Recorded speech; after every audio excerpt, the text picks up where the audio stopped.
Katulad po ni Paula Abilino na very maalaga, very caring.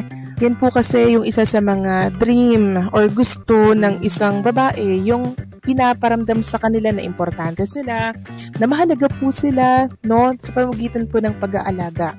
At nakikita natin yun kay Paula Abilino sa ginagawa niya po kay Chinita Princess. Ito yung lagi nating pinag-pray na sana po makahanap si Kim Chiu ng lalaki na alagaan siya, diba? Yung mamahalin siya. And itatrato po siya na parang prinsesa. And nakikita natin talaga yun kay Paula Abilino. So, isa na lang naman yung ating kahilingan ngayon, which is makasal sila at magkaroon po ng buo at masayang pamilya. So, lagi natin yung hilingin sa nasa itaas kasi ang prayer po, mga kakimpaw, alam naman natin na very powerful. So, maraming salamat po sa komento. Ginang Adelaida Magin, God bless po at mag-iingat kayo palagi. At ang next comment naman mula po kay Ginang Ligaya Esteban. Sabi niya, anong pangit na attitude ang pinakita? Lagi nga siyang nakaalalay. Ayaw ni Paula ng PDA. Pero lahat ng mga nakasama niya, sabing sweet sila off-cam. At saka lahat ng ginagawa ni Paulo, mulat sa pool kung pagbabasehan mo, talagang crush na si Kim. So yung mga nagsasabi po na pangit na yung ugali ni Kim Chiu, mga bashers lang yan. Kasi tayo, kilala po natin si Kim, diba? Ganun din si Paula Abilino. Hindi po pangit ang kanilang ugali, bagkos napakabubuti po ng kanilang puso. Tumutulong sila sa nangangailangan ng palihim, mga kakimpaw. At doon pa lang, panalong-panalo na po si Kim and Paula Abilino. Kaya yung mga nagsasabi na pangit ang ugali, masamang ugali, sinong paniniwalaan natin? Dito tayo sa nakikita natin ang totoong ugali na meron si Kim and Paulo. Kasi ang mga yan, ang gusto lang yan, pabagsakin po si Kim, ganun din po si Paulo Abilino. So maraming salamat po sa mga komento ninyo. God bless po at mag-iingat po kayo palagi. So eto na nga, pag-usapan na natin agad ang mga balita po na nakalap natin sa araw na to ng Lunes at sana ang lahat ay nasa maayos at ligtas po na kalagayan. So unahin natin ang tungkol dito sa trending in the Philippines, which is itong The Alibay Top 1 on Prime. Pang 23 spot po na trending in the Philippines na merong 14K na post. Grabe no, ilang araw na bang umiere itong The Alibay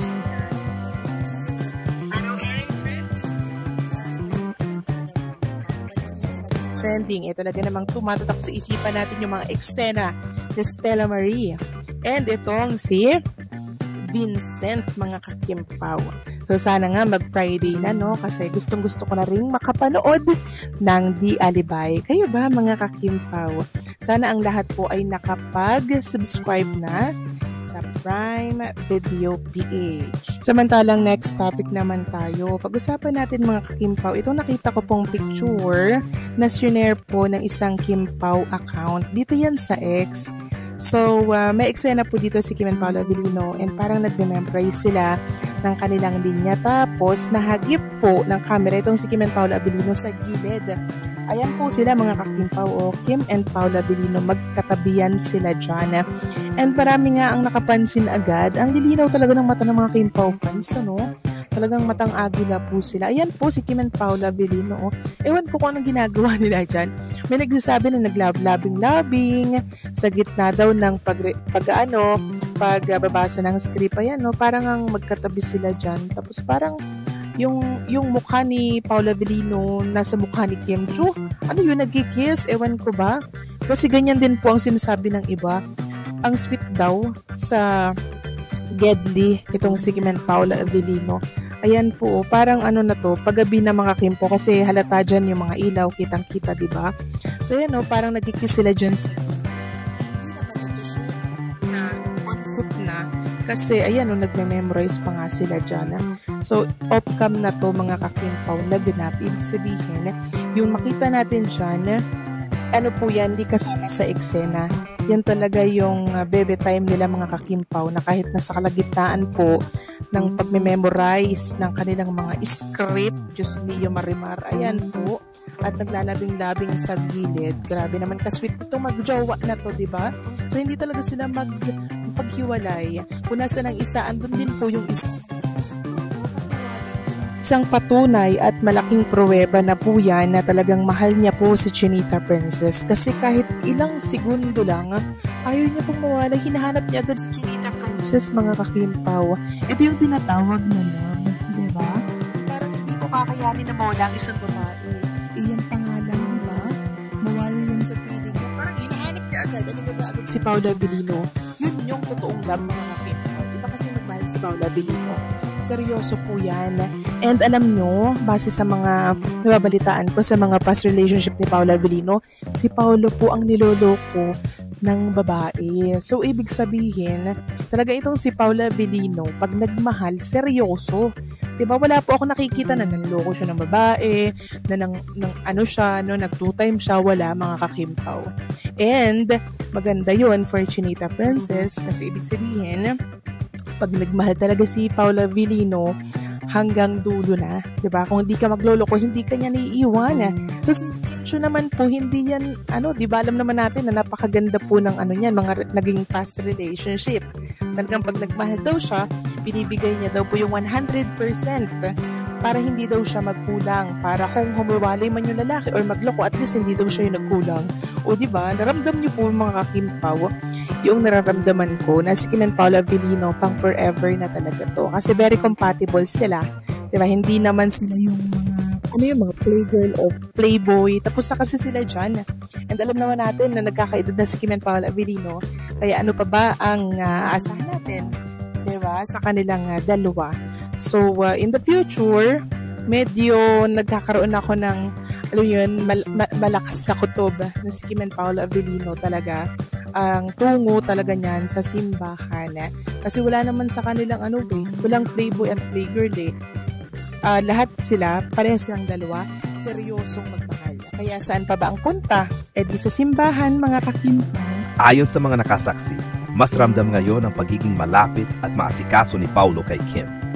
Sa mga recent public appearances, kapansin-pansin na palagi silang magkasama at maging sa likod ng kamera ay hindi na maitago ang kanilang sweetness. Maraming netizens ang nagsasabing obvious na espesyal na talaga si Kim para kay Paolo. Kung totoo nga na si Paolo ay handa nang iharap si Kim sa altar, ito ay isang napakalaking hakbang. Hindi lamang para sa kanila bilang mga artista, kundi bilang dalawang taong pinagtagpo ng panahon at trabaho.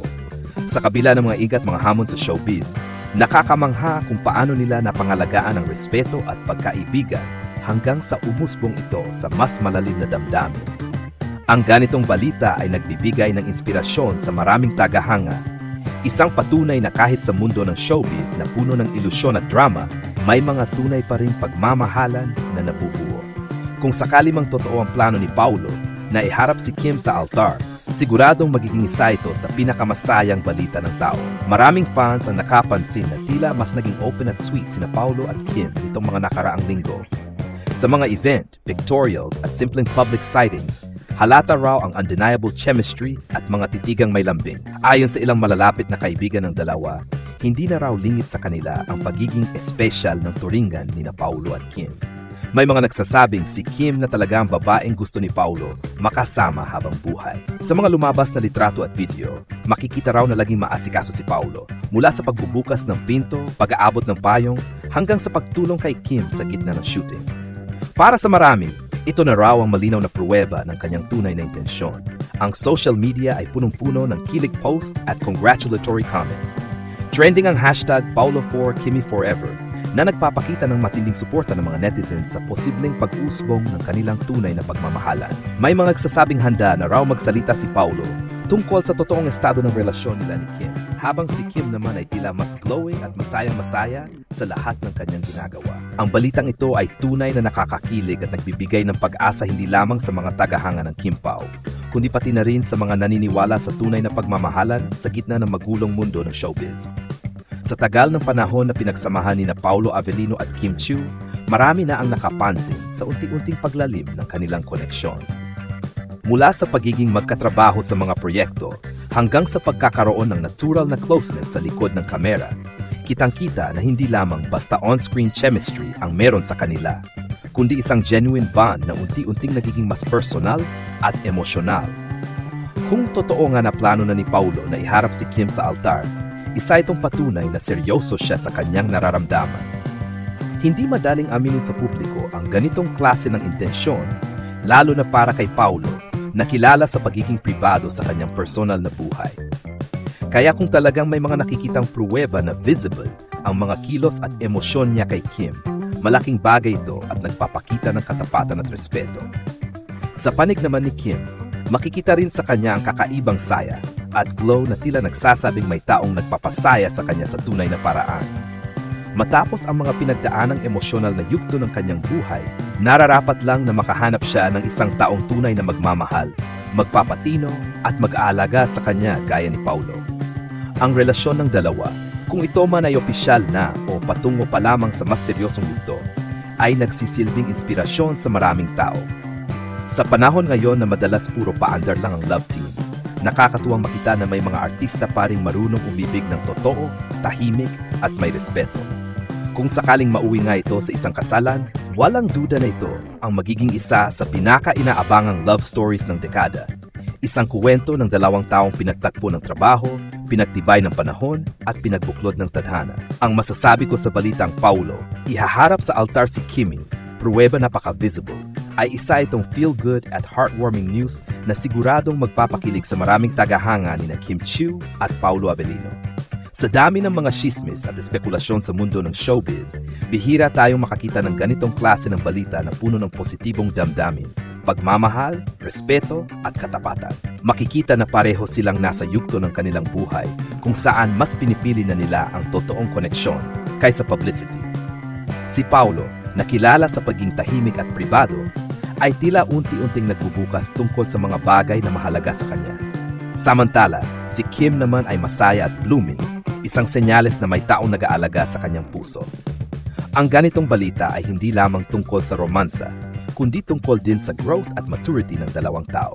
Ipinapakita nito na posibleng mahanap mo ang pagmamahal sa tamang panahon, sa taong handang tumayo sa tabi mo kahit sa gitna ng mga bagyo, literal man o emosyonal.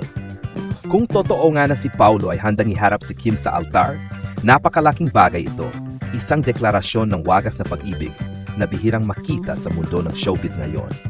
Isa itong magandang paalala na kahit sa industriyang puno ng ilusyon, may mga tunay na pagmamahalan na patuloy na sumisipot.